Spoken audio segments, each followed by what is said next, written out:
네, 안녕하세요. 네, 안녕하세요. 오늘 피부가 좋아졌다고 말하라고. 아니야, 뭔 소리야. 사람들이 하면 내가 딱 강조하는 것 같아. 네, 아니야, 네. 절대. 오랜만에 목욕하셨다고. 아니야, 이분 절대 그런 거, 왜 이래, 진짜. 아니, 오랜만에 목욕하셨다고 들었어요. 뭘 또 오랜만이죠. 항상 하는데. 네. 오늘도 했다. 휴가시라고. 네, 맞습니다. 언제부터요? 어제 하고. 이번 주? 네. 저에게 이틀이란 네. 휴식이었죠. 앞으로 계획은? 다시 복귀해야죠. 신혼금? 아니, 이번 주 쉬실 거 아니에요? 아니, 오늘이 휴가 끝이에요. 이틀만요? 네네. 왜요? 휴가 이틀 냈으니까. 왜요? 원래 이틀 내요. 여름에 뭐 여행 계획 없으세요? 여행을 왜 갑니까? 알겠습니다. 네네. 여행 가려면. 네. 여행 별로 안 좋아해요. 그렇지만 여행 같이 갈 사람은 기다리고 있다는 거. 하지 마요, 방송에서 그런 거. 왜 본인이 왜 닭살하지? 같이 갈 사람. 아니, 방송이 격이 떨어지는 것 같아서 그래요. 부끄러워서. 네, 알겠습니다. 여행제를 걱정하는 마음이 있다는 거. 네, 알겠습니다. 네. 오늘 여행 얘기는 여행 얘기고. 여행 다녀오신 분, 그래서 여행을 좀 다녀오신 분을 급하게. 근데 이분을 모시려고 저희가 한 2년? 2년? 2년 전부터 모시려고 했는데 계속 뭐 바쁘셔가지고 못 오시고 하시다가 드디어 모셨습니다. 모신 이유도 있어요, 여러분. 네, 어떤 일이죠? 모시고 얘기하겠습니다. 왜요? 아니, 까먹었죠? 뭔 소리야, 이 사람. 뭘 말만 하면 다 까먹었대. 아니야. 모시고 얘기하겠습니다. 누군지 말씀해 주시겠어요? 네, 빈곤사회연대 김윤영 사무국장님 모셨습니다. 와우! 네, 안녕하세요. 안녕하세요. 안녕하세요. 네, 반갑습니다. 네, 어렵게 오셨어요. 네, 불러주셔서 감사합니다. 네. 여행 갔다 왔다고 저희 좀 전에 네, 얼마 전에 어디로 갔다 왔어요, 여행? 말하지 싫으면 안 하셔도 됩니다. 네. 알겠습니다. 네. 그러면 스무고개는 아니지만 섬이냐 아니냐? 섬으로. 네, 여기까지. 네, 여기까지입니다. 혹시 섬나라 최근 이슈 아니에요? 네, 알겠습니다. 잘 치웠네. 여행 가면 보통 어떤 일을 주로 하시는 거예요? 그냥 바다에서 놀고 뭐 책 읽고 술 마시고 그런 거를 유유자적 좀 있다. 미운 사람 바꿔놓고 막 닥터하고 막 이런 그럼요. 그건 아니고요. 네네네. 화살로만. 여행을 안 가보셔가지고 잘 몰라요. 쉬셔야 될 거예요. 더 해보고 싶어요. 오늘 쉬고 있는 건데. 여행 얘기를 이쯤 하고 오늘가 모셨던 이유가 여행보다 있지만 진짜 지금 하고 계신 일 어떻게 말하면 상당히 긴 여정의 나날활동으로 저는 기억하고 있거든요. 아까 말했듯이 빈곤 사회연대. 여기 이제 소개 좀 해주시겠습니까? 네. 그 빈곤사회연대는 빈곤 문제를 다루고 있는 사회단체인데요. 저희는 빈곤 문제를 개인의 능력의 부족이라든지 게으름의 결과 이렇게 바라보는 것에 대해서 반대하고 현재 사회가 낳고 있는 어떤 구조적인 문제점의 현상이라고 생각해요. 그래서 이런 것들을 사회적으로 좀 해결하기 위해서 어떻게 우리가 함께 좀 지혜를 모을 수 있을까, 이제 이런 것의 가장 주요한 방법으로 저희가 좀 생각하는 것은 가난한 사람들이 스스로 자신의 권리를 선언하고 함께 연대해가는 과정에서 빈곤 문제를 해결할 수 있는 단초를 좀 발견할 수 있다, 그렇게 생각하고 있습니다. 스스로 선언한다. 네, 자신의 권리를 좀 찾아가는 그 과정에서 저희가 사실 빈곤 없는 세상이라고 얘기하지만 굉장히 모호하잖아요. 그런 사회가 실제로 실존했던 적도 없다고도 할 수 있을 것 같고, 그런데 이 빈곤 문제를 해결하는 게 그냥 가난한 사람들에 대한 원조라든지 시혜적인 도움 이런 걸 통해서 가능한 것이 아니라 가난한 사람들에게 스스로의 권리가 좀 만들어질 때 해결에 좀 가까워질 수 있다, 이렇게 생각한다고 보시면 될 것 같아요. 연대라는 이름이 붙어서 그 말씀드리는데, 그럼 여러 단체가 같이 활동하고 있는 건가요? 네, 저희가 지금 참가단체는 40여 개 정도 단체가 있고요. 한 10개 정도의 집행위원회 단체들이 있어요. 그래서 이 단체들과 함께 좀 사업 내용도 결정하고 어떤 일들을 해갈지에 대해서 논의를 하고 있고, 저희는 국민기초생활보장제도를 비롯한 빈곤 정책의 개선이라든지 그리고 이 제도 안에 있는 사람들의 목소리를 내는 문제, 이런 것들에 대해서도 활동을 하고 있고, 더불어서 좀 도시에서 쫓겨나는 사람들, 그러니까 월세가 너무 높아져서 더 이상 도시에 살 수 없게 되는 문제라든지 아니면 이런 공용 공간에 머물 권리를 가난한 사람들이 빼앗기는 거, 노숙인에 대한 퇴거 문제나 노점자의 퇴거 문제 뭐 이런 거나 월세가 또 너무 높아져서 가게를 도저히 운영할 수 없는 상가 세입자들의 문제, 이런 문제도 같이 이제 연대 활동을 통해서 좀 하려고 노력을 하고 있어요. 그래서 관련한 단체들도 모여서 도시에 머무를 수 있는 권리를 누구나에게 평등하게 보장해야 된다. 이런 활동들도 하고 있습니다. 서울시 조례도 인권조례, 서울시 인권조례도 도시에 대한 권리에서 출발을 했다. 그 기본을 두고 있다라고 얘기를 하고. 시장님이 여기 카피한 건가? 도시에 대한 권리라는 개념이 원래 있습니다. 네. 순간 갑자기 우리가 갑자기 뜻밖의 박 시장님 설마? 그거는 굉장히 오래전에 등장한 개념인데. 그래? 오래전부터 활동하셔서 본인이 그렇죠. 요즘 약간 실망이지만 알겠습니다. 조례는 있는데 조례만 있구나. 예, 공유지에 대한 어떤 권리나 말씀하셨듯이 이런 것들이 인정되지 않고 네네.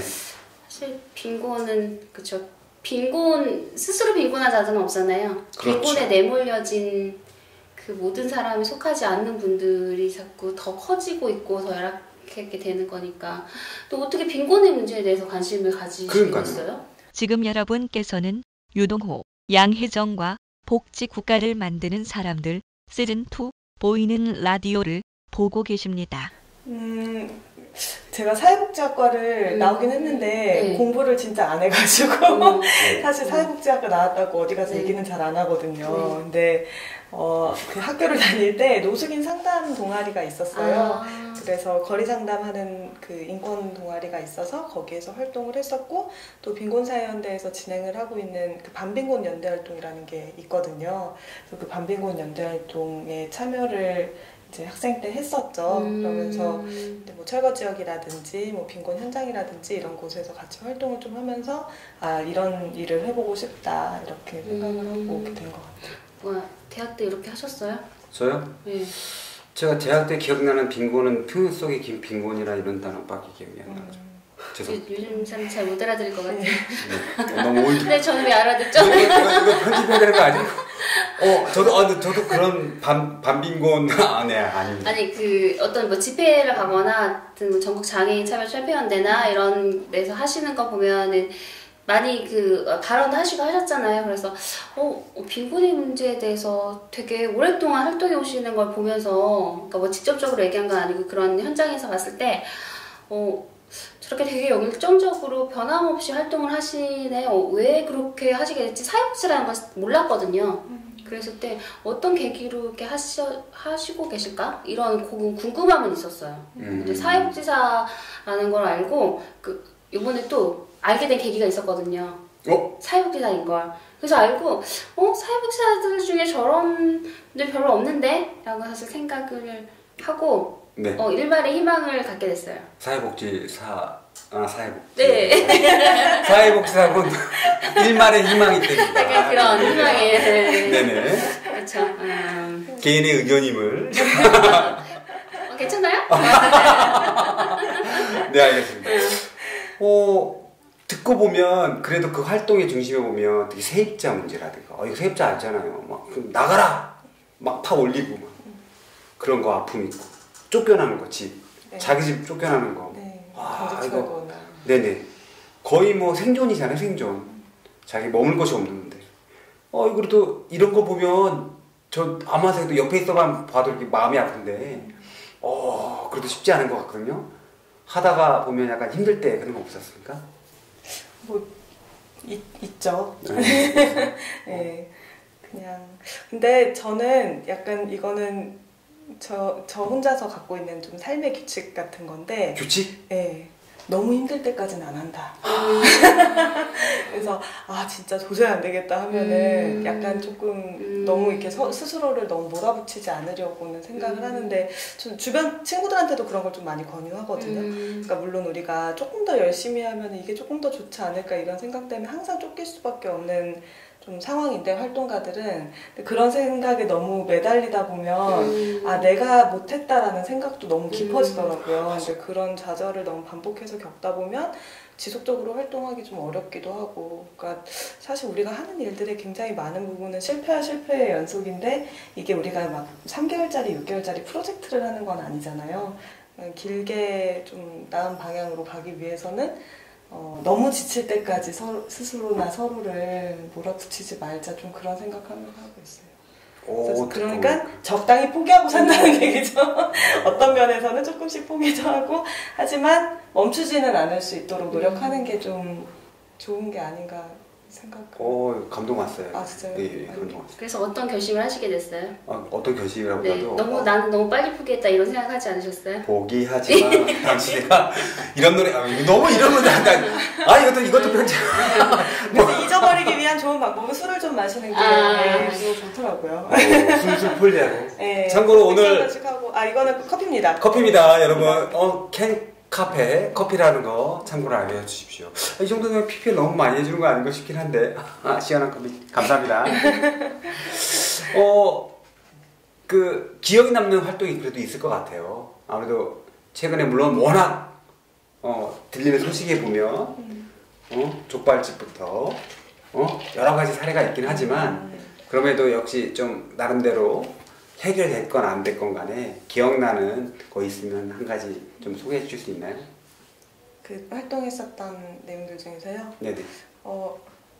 근데 좀 지금 여러분께서는 유동호, 양혜정과 복지 국가를 만드는 사람들 시즌2 보이는 라디오를 보고 계십니다. 너무 많지. 근데 가장 기억에 남는 거라고 하면 역시 저는 광화문에서 농성을 했던 일인 것 같아요. 그래서 5년 동안 장애등급제, 부양의무제 폐지를 걸고 농성을 했었는데 맞아. 농성을 진행하고 마무리하고 지금 한 2년 정도가 지났거든요. 그래서 2년 동안 또 농성의 결과를 어떻게 하면 잘 좀 실제 성과로 만들어낼 수 있을까 노력을 하는 중인데, 어쨌든 농성을 통해서 부양의무자 기준 폐지라는 것에 대해서 사람들이 사실 관심이 별로 많이 있지는 않았잖아요. 근데 이것을 사회 의제로 만들고 부양의무자 기준을 폐지해야 된다라는 게 대통령의 공약까지 되었었던 게 기억에 남는 일인 것 같아요. 이게 좀 실질적으로 바뀌어야 됩니다. 예. 오늘도 보건복지부 장관이 이야기를 하셨더라고요. 그래요? 어떤 말 하셨어요? 장애 먼저 하고 노인이랑 등급제 폐지하고 점점 이거 뭐 3년 안에 하고 대기획재정부랑도 다 협의가 된 상황이다라고 딱 이야기를 하셨던데요. 네. 근데 실제로 뭐 되겠죠? 되겠죠? 저희가 근데 참 답답해요. 그 부양의무자 기준 폐지한다고 약속도 했고, 뭐 복지부 장관과도 여러 차례 협의를 했고, 또 민간협의체를 지금 만들었거든요. 부양의무자 기준 민간협의체를 꾸려서 활동을 하고 있는데, 이제 기초생활보장제도에 생계급여, 의료급여, 주거급여, 교육급여 이렇게 있잖아요. 근데 그 중에 교육급여랑 주거급여는 폐지가 됐는데 생계급여랑 의료급여가 아직 폐지가 안 됐어요. 근데 이 두 개가 제일 중요하거든요. 근데 이 두 개에서 아직 폐지가 안 됐고, 이거에서 내년까지 폐지안으로 나온 거는 고작 장애인 가구 2만 가구에게 그것도 생계급여만 폐지를 하겠다는 거에 불과해서 기초생활보장제도의 부양의무자 기준 사각지대를 90만 명 정도를 보고 있는데, 이게 1년에 뭐 2만 명, 만 몇천 명 이렇게 해서 도대체 어느 세월에 실제로 부양의무자 기준 폐지할까 이런 걱정이 많이 되고, 이제 내년에 만들어지는 2차 기초생활보장제도 기본계획안에 3년 동안의 로드맵을 짜게 되거든요. 거기에 부양의무자 기준 완전 폐지 내용을 넣겠다고 했으니까 일단 그 내용을 기다려보기는 해야 되겠죠. 근데 너무 가슴이 좀 답답하긴 합니다. 저희한테 막 상담 전화 주시거나 제가 만나 뵙고 있는 분들 중에도 당장 부양의무자 기준 폐지가 안 돼서 시설에서 나오는 것을 아직 미루고 있다든지, 아니면 가정폭력을 참고 사는 여성들도 있고요. 그리고 부양의무자 기준 때문에 수급에서 탈락하고 스스로 목숨을 끊으셨던 분이 작년에도 계셨고, 그래서 이런 일들은 하루를 미룰 수 없이 계속 반복이 되는데, 이 폐지 문제는 아직까지 해결이 안 됐다는 게 너무 좀 안타까운 부분인 것 같아요. 돼야 됩니다, 여러분. 지난번 방송이 그 공공의료 관련되어 있는 그 내용이어서 그때도 아마 다뤘었거든요. 건강권에 대한 부분이 어느 빈곤사회연대에서 나온 자료였나요? 그 치료비가 없어서 치료를 포기하는 그 가구가 410만 가구 뭐 이렇게 이야기하고 있는 경우도 있어요. 그 93만 명 그 가구가 실제로 그 기수국 그 빈곤층이신 분들도 치료비가 없어서 포기하는 의료 사각지대 노인 또 분들이시기도 하고. 그래서 빈곤의 문제가 굉장히 심각한데 그냥 어떻게 보면 우리는 그렇게 심각한 사회 같지 않고 그들을 나오지 못하게 하는 구조도 있거든요. 사실 지금 우리나라처럼 노동 수익이 거의 대부분을 차지하는 곳에서 그러니까 건강하지 못한 상태에서 노동에 진입하지 못하거나 노동에서 탈락되신 분들은 빈곤하는 대로 바로 떨어질 가능성이 굉장히 위험한 사회인데 사실 다 국민들도 그 인식을 잘 못하고 계신 부분도 있으신 것 같아요. 그렇죠. 그래서 노동소득이 없는 뭐 노인이라든지 장애인이라든지 이런 가구들은 거의 피할 수 없이 빈곤으로 바로 진입하는 모습들이 있거든요. 근데 그런 것에 비해서 이 사람들한테 너무 좀 뭐랄까 마이크가 없다는 생각이 들어요. 마이크. 네, 그러니까 이 사람들에게는 거의 자기 목소리를 낼 수 있는 사회적 기회도 주어지지 않고, 그리고 우리 사회는 너무 잘 사는 사회고 뭐 이렇게 저렇게 되게 잘 나가고 막 국가도 커지고 막 이렇다 보니까 실제 이런 사람들이 사회 속에서 자기 얘기를 할 수 있는 공간이나 기회도 상당히 박탈되어 있다는 생각도 들고요. 그리고 약간 그 사는 지역이라든지 이런 걸 보더라도 예전에는 조금 가난한 사람들이 함께 살 수 있는 공동체나 공간이 있었던 데 반해 지금은 뭐 고시원이나 이런 곳으로 뿔뿔이 흩어지거나 반지하나 옥탑방 이렇게 마을에서 같이 살 수 있는 곳들도 없다 보니까 더 좀 목소리를 잃게 되지 않나.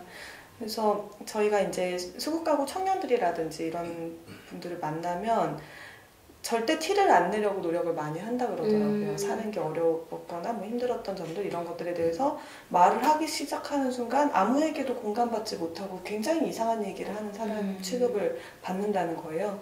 그래서 빈곤한 사람들의 경험이나 목소리 이런 게 상당히 저는 삭제된 사회다 그런 생각이 들고 훨씬 더 귀를 많이 기울여야 된다고 생각해요. 그러지 않으면 정책도 변화하지 않을 거라고 생각해요. 그래서 도대체 왜 정책을 저렇게 똑똑하다는 사람들이 이렇게 결정을 내릴까라고 생각해보면 가난한 사람들이 주변에 너무 없어서 그런 거 아니야? 이런 생각이 솔직히 들거든요. 빈곤한 상황이 어떤 상태인지에 대한 상상력도 좀 무뎌지고 실제로 잘 알기도 어렵고 뭐 이런 게 반복되다 보니까 가난한 사람들에 대한 정책은 너무 좀 소극적인 게 아닌가 그런 생각도 하고. 정책을 만드는 사람들이 노동을 하지 않아도 빈곤할 일이 가능성이 없어서 그런가? 그럴까요? 아무래도 자산도 좀 있으시고 이 부분들은 되게 긍정적이고 착하신 분들이에요. 생각을. 네. 그분들은 알면서도 안 하는 건데. 너무 강하게 말했나? 아니 그 최소한의 같이 살아가는 사람들에 대한 그냥 돌아보거나 공감하는 능력조차 사실 없는 거 아닐까요? 지금 여러분께서는 유동호, 양혜정과 복지 국가를 만드는 사람들 시즌2 보이는 라디오를 보고 계십니다. 오늘도 기준중위소득 2.9% 인상 이렇게 되었는데 뭐 최저임금도 2.9% 됐으니까 괜찮지 않냐 이렇게 생각을 하시는 분들도 있을지 모르겠지만 최근 3년 동안 한 1% 인상밖에 안 됐었거든요. 그런데다가 50만 원으로 아무 소득이 없는 한 사람이 한 달을 보낸다는 건 정말 지옥 같은 일인데 좀 이런 문제에 대해서도 많이 좀 관심을 가져주셨으면 좋겠다는 생각이 듭니다. 좀 관심을 좀 가져주세요. 네, 이런 활동을 계속 해오시면서 또 최근에 이 특별하게 또 그 걸어오신 길에 대해서 그래도 좀 인정을 하기 시작하는 분위기도 있었고 또 특별하게 또 그 어느 단체에서 감사의 표현을 또 하셨죠. 너무 제가 네. 감사합니다. 이 얘기 딱 들어보면 네. 받을 만한 거지. 뭐였죠? 세바사상이라고. 서 있기만 해도 세바사상을 받으시기에 충분하신 분입니다. 세상을 바꾸는 사회복지사 그리고 그들을 위한 특별한 상 제1회 수상자 박경서, 제2회 수상자 김보람, 김선식, 정지선, 제3회 세바사상 수상자는 과연 누가 될 것인가? 그 영광스러운 수상자를 지금 바로 소개합니다. 세상을 바꾸는 사회복지사. 감사 인사와 함께 드리겠습니다. 세상을 바꾸는 사회복지사 대표 이명묵, 여러분들 큰 축하의 박수 부탁드립니다. 다시 한번 큰 박수 부탁드리겠습니다. 네. 세상을 바꾸는 사회복지사에서 사회복지상 맞죠? 네, 맞습니다. 사회분들한테 네. 딱 주는 거예요. 3회 수상자 하셨어요. 3회. 아, 네. 야, 감사합니다.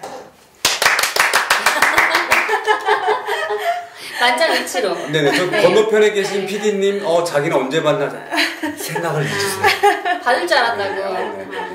네, 네네. 그때까지 제안서는 제가 한번 내볼게요. 축하를 너무 많이 해주셔가지고 정말 네. 너무 감사했습니다. 이렇게. 상을 딱 받을 때 느낌이 어땠어요? 저는 처음에 되게 당황했었어요. 왜요? 그 1, 2회 수상자분들을 네. 봤었기 때문에 아. 그게 뭐 저한테 올 상이라고 생각을 진짜 그랬구나. 해본 적이 없어서 돈이 너무 작아서 당황했다 이런 거. 아니야. 농담. 돈 세.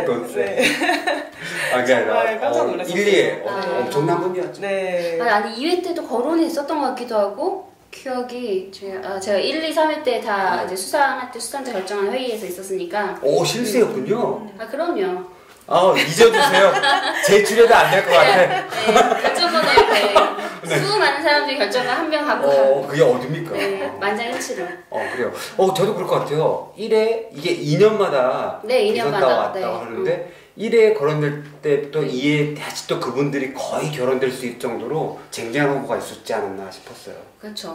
네네. 쟁쟁한 후보인데 1회 수상자가 좀 세서 그래서 그 다음 네. 수상하시는 분들이 부담스러워하시고 수상을 포기한 분들도 되게 많으세요. 나 언제쯤 내가 되지 않을까. 예를 들면 그 내만복의 이상호 국장님이라고 이런 분들이 뭔가 단체에 자기도 국장을 하고 있으니 부활해야 될 것 같은데. 예, 뭐 이렇게 있지 않을까 이런 이생에는 생각을 힘들 것 하지만 같은데. 그분만 포기 안 하시고 이렇게 되게 포기를 많이 하신 분들이 계세요. 포기도 안 했어? 그러니까 신청을 또 지인분이 신청을 해주신다면 활동을 보신 분이 그렇죠. 그러면 되게 많이 신청이 많았었는데 1회 때 엄청 많았어요. 그래서 저희 막 서류 막 그 하느라고도 힘들었는데 그다음 지원자가 뚝 떨어졌어요.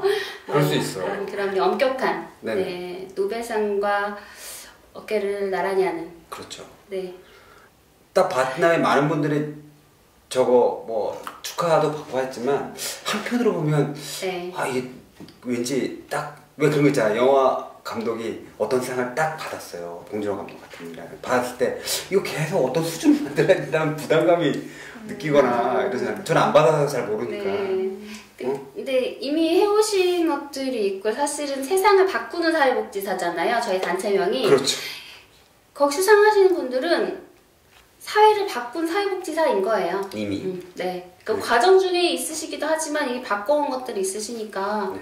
그러니까 저희가 상을 또 감사하게 드린 거죠. 당당하게. 네. 그러니까 이름이 너무 진짜 네. 주는 중압감이. 네. 그리고 이게 사회복지 현장에 계신 분들이 함께하는 단체에서 네, 주시는 네. 상이라서 더 좀 감회가 좀 이렇게 새롭고 감사한 부분들이 있는 것 같아요. 저는 사실 사회복지사 분들하고 많이 싸우기도 하거든요. 특히 전담 공무원 분들하고 되게 막 다투기도 많이 하고 뭐 이제 이 선생님들이 잘못하거나 그런 게 아니라 물론 제도의 문제라는 걸 알긴 하지만 그런 과정에서 또 되게 막 이렇게 저렇게 막 싸우고 이런 것들도 있는데 감사하게 또 이런 상을 이렇게 주신 것에 대해서 부담을 많이 가지고 있습니다.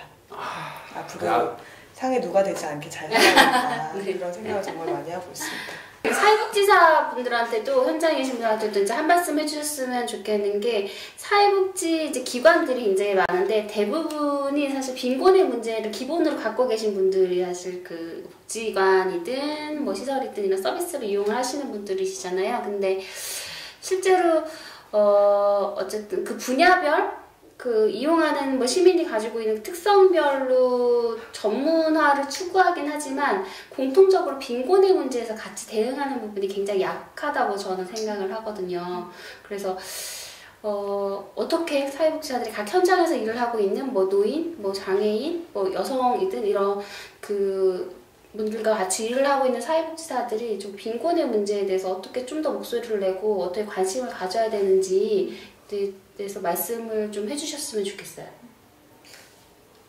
참 어려운 것 같은데 특히 현장에서 이제 당사자분들 만나는 분들은 또 그런 괴로움을 많이 토로하세요. 그러니까 빈곤 정책이라고 할 수 있는 뭐 기초생활보장제도나 긴급지원제도라든지 이런 것들은 결정 권한이나 이런 게 다 그냥 동주민센터에 있고 구청에 있고 우리가 사실 할 수 있는 거는 별로 없다. 그래서 상담이나 이런 걸 해도 뭐 이런저런 이제 민간 지원을 연결을 한다든지 이런 것 이상으로 나아가기가 어렵고 제도에 대해서 의견을 내는 건 너무 먼 문제로 느껴지고 그 사이에서 좀 사회복지사가 어떤 역할을 해야 되냐 이런 얘기를 많이 하시거든요. 근데 저도 그런 어려움에 대해서 너무 동감이 가요. 특히 그 빈곤 정책이 굉장히 까다롭게 만들어져 있어서 사람들이 쉽게 의견조차 낼 수가 없거든요. 이해를 하고 제도를 평등하게 이용하고 이런 정보 자체도 굉장히 막혀있는 상황이거든요.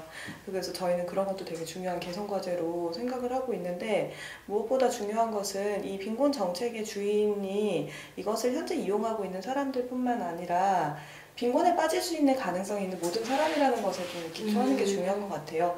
근데 거기에 가장 가까이 있는 사람들이 이 제도의 당사자라고 할 수 있다면 수급자와 수급을 받을 권리가 있는데 받고 있지 못한 수급권자들 그리고 이 제도에 가장 가까이 있는 사회복지사 분들 이분들이 저는 가장 강력한 빈곤 정책의 당사자라고 생각하고 이것에 대해서 이제 전 국민을 대표해서 어떻게 더 좋은 제도로 만들어 갈 것인가 사실 우리 중에 누가 가난에 빠질 건지에 대해서 우리는 마지막 순간까지 사실 알 수가 없을 텐데 누가 그런 상황에 빠지더라도 가난 때문에 최소한 죽음을 결심하는 어떤 사회는 아니어야지 그리고 가난 때문에 사는 게 너무 모욕적인 어떤 상태는 아니어야지 이 정도의 좀 기준을 가지고 제도를 좀 바꾸는데 같이 해주시면 좋겠다라는 말씀 되게 드리고 싶고 상 받을 맞습니다. 눈빛이 약간 지금 애매해. 약간 지금 반반인데 제가 약간 봤을 졸리신 것 때는 같기도 하고 아니야 반반이에요, 반반.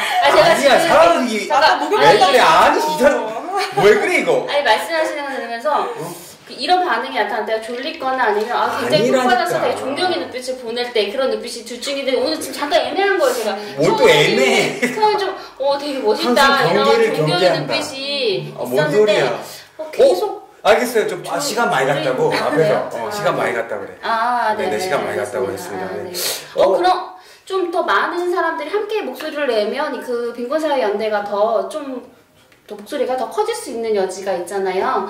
혹시 그 후원을 하거나 뭔가 활동에 동참하거나 하려면 어떻게 들어가면 접속을 하거나 들어가면 될까요? 지금 여러분께서는 유동호, 양혜정과 복지 국가를 만드는 사람들 시즌2 보이는 라디오를 보고 계십니다. 저희 그 활동하는 내용이 가장 좀 빠르게 피드되는 곳은 페이스북이고요. 네. 페이스북에서 빈곤사회연대 검색하시면 페이지가 나옵니다. 거기에 네. 일상적으로 활동에 대해서 공유하고 있고 홈페이지에도 활동 결과나 이런 것들을 업로드하고 만들어진 자료 이런 것들도 공유하고 있고요. 또 후원회원이 되실 수 있습니다. 네. 근데 저희가 죄송하게도 그거 뭐죠? 단체 등록, 기부금, 기부금 영수증 발급이 안 되는 좀 영세한 네네. 단체여가지고 그것은 네. 되지 않지만 어쨌든 후원회비를 내주시면 단체 재정에 큰 도움이 되고 좀 안심하고 활동을 할 수 있는 그런 상황이 될 것 같아요. 저희가 지금 상근활동가가 3명인데 이제 늘릴 계획이 있거든요. 네네네. 그래서 1명 내지 네. 2명 정도를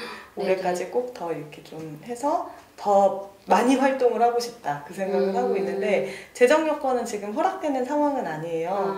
근데 활동을 열심히 하면 후원회원이 늘지 않을까 생각하면서 PD님이 이렇게 자막을 넣어주실 거예요. 그 후원 네. 어떻게 홈페이지 들어가는지. 설마. 그쵸? 설마 넣어주실 거예요. 자기 계좌 설마. 원래 사실 지난 시간에 이상호 이렇게. 내가 회의할 때 우리 후원회원 어떻게 더 할 거냐 그 고민을 회의했었는데 여기 자막을 해주시고 마찬가지로 세상을 이렇게 많이 크게 바꿀 단체이기 때문에 그렇게 많은 일을 하는데 활동가분들이 되게 그렇게 적은 줄 몰랐어요. 그죠? 네, 엄청 많은 일 하시는데 한 분이 뭐 담당하는 게 어마어마하네요. 네. 역시 잘 나간다는 말을 참 말을 못 하겠어요. 이게 그냥 만들어진 게 아니구나 느껴집니다. 네. 감사합니다. 네네. 시간이 다 됐으니까 다른 얘기보다도 그래도 마지막으로 좀 해주실 앞으로도 이 운동 또 이 활동에 관심 있거나 하신 혹시 사회복지사 분이든 아니면 활동가에 관심 있는 분들한테 해주고 싶은 말씀 있으십니까? 저희 활동에 관심이 있거나 아니면 뭐 앞으로 빈곤의 문제 활동하고 싶은 네. 분들 있다면 뭐 고통 뭐 이거 하라 이렇게 괜찮고 글쎄요. 아무튼 빈곤의 문제는 혼자서 해결할 수는 없는 것 같아요. 근데 그렇다고 해서 영원히 해결할 수 없는 것은 아니고 좀 지혜를 모으고 연대하면서 또 가난한 사람들의 권리를 만들어 나가면 어느 순간 빈곤 없는 세상이 좀 가까이 오지 않을까 생각을 합니다. 그래서 포기하지 말고 끝까지 같이 열심히 하면 좋겠습니다. 네. 오늘 그 세상을 바꾸는 사회복지사 그죠? 이제 세바사라고 해야 되는 상을 받으신 분답게 저가 또 많은 에너지를 받고 감동하고 가고 있습니다. 아까 보니까 기회는 평등해야 된다. 근데 이 말에 대해서 약간 틀리고 다른 결론인데 이게 틀린 말인지를 뒤집어 보면 딱 느끼더라고요. 평등이 기회적일 수는 없잖아요. 평등은 평등일 뿐이지 이걸 기회를 부과한다는 자체는 말이 안 되는 것 같습니다. 계속 응원하겠습니다. 감사합니다. 네, 저는 오늘 만나뵈서 되게 좋았던 게 물론 이제 그동안의 활동들을 온라인상에서도 이렇게 뵀지만 뵙고 또 그 만장일치로 저희가 그 수상자로서 뭐 선정을 한 분이긴 하지만 실제로 더 말씀을 듣고 그 지내온 이야기 그리고 지금 가지고 빈곤에 대한 가지고 계신 어떤 철학이나 이런 부분에 대해서 얘기를 들었을 때 정말 받을 만한 분이 받으셨구나 더 기뻤고요. 말씀 들을 수 있어서 좋았습니다. 네, 지금까지 빈곤사연대 김윤영 사무국장님과 함께했습니다. 감사합니다. 감사합니다.